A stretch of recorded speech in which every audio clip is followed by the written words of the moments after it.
Capital account of BOP. This takes care of inflows and outflows of money to buy or sell assets, and for FDI, loans, official reserves, reserves of Indian rupee by foreign banks, and reserves of dollars by by Indian banks. So purchase of Indian capital assets by foreigners. This will increase the inflow of money to India. So it is on the credit side. Purchase of foreign capital assets by Indians. This will be outflow of money from India. So this will be on the debit side of the capital account. Then sale of Indian capital assets by foreigners.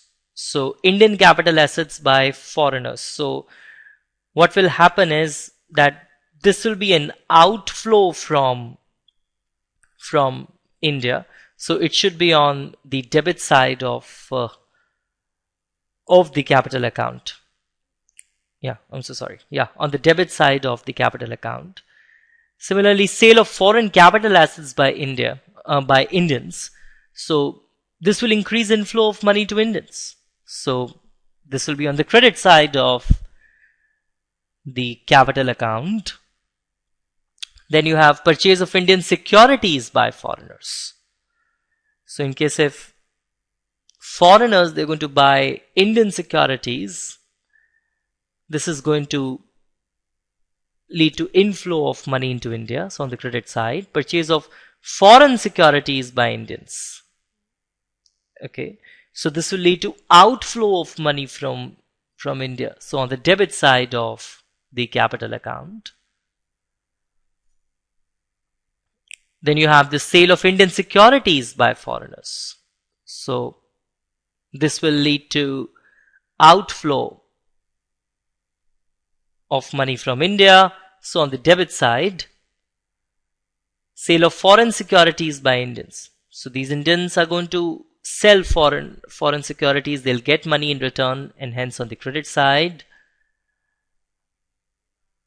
Then you have increase in INR holdings by foreigners. So foreigners, they are purchasing Indian currency. And when they are purchasing Indian currency, there's like inflow of money. Okay, so this has to be on the credit side of the capital account.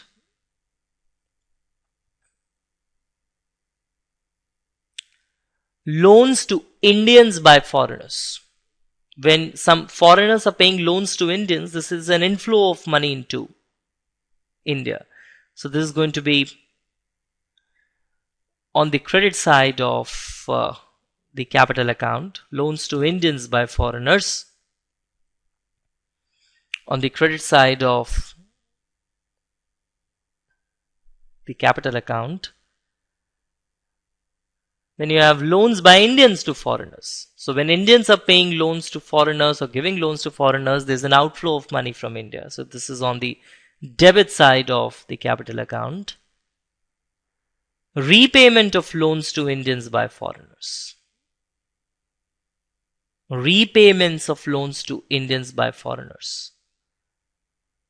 Okay, so this is on the debit side of the capital account.